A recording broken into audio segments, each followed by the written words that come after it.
Hi, everybody. Welcome back to Stefanie Drysdale's weekly cybersecurity recap, number 550, Friday, December 18th, 2020.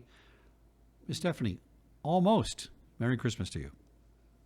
Almost Merry Christmas, Chuck. So this week, there was an article about a T-Mobile employee who had accessed the bank account of a customer and had purchased some items with a credit card that he had set up with the victim's own personal information. He also transferred money from that bank account into an account for him. This just serves as a really, really important reminder for all of us to secure and delete apps and other personal information before handing over any of your electronic devices to anyone, including service technicians.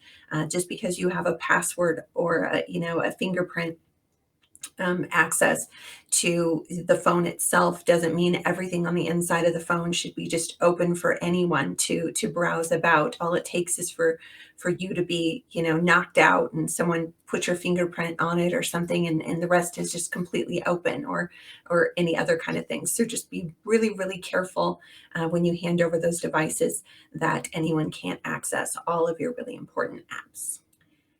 Pointer.org shared this week an updated media bias chart, as well as a new one, with all the misinformation and the disinformation that's in the news right now surrounding vaccines and COVID-19 and politics, etc. It's really important that the info that you're using to guide your decisions is factual information.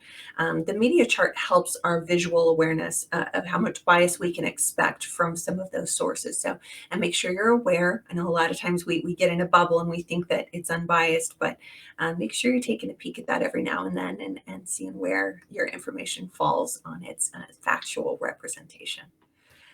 This week, more breaches, more problems.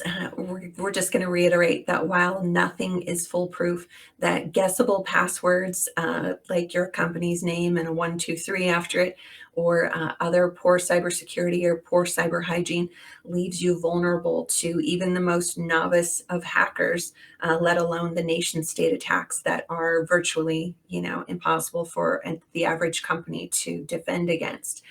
Get a trusted resource. Always happy to be that resource for you.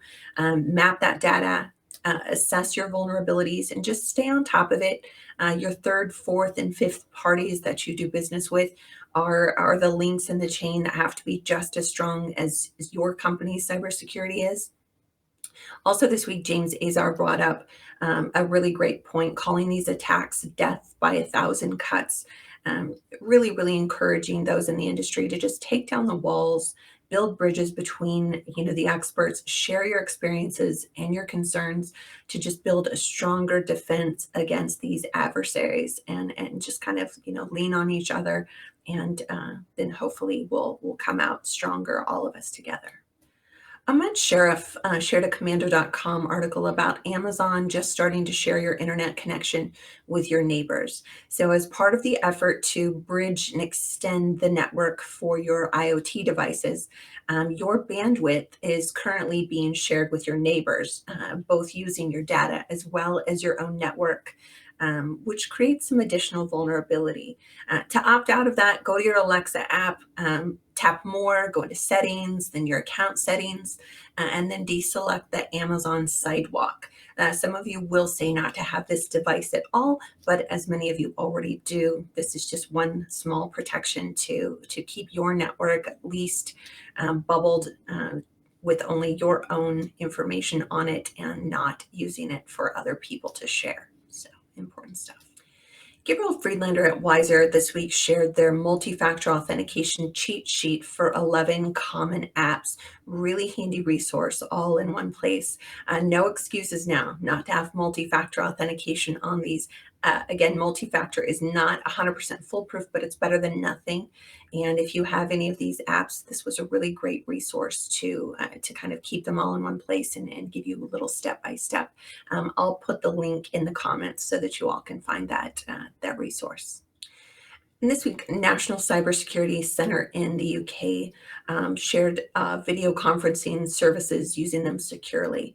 I won't go too deep into this because I really think it's important that you follow each step on this, but make sure as you're using these video conferencing services that you're employing all the protections, passwords, not reusing links to go to your conferences, that all of these should be generated. Make sure that just not anyone can find a way to sign up for your calendar invite and just like get an invite without some kind of permission.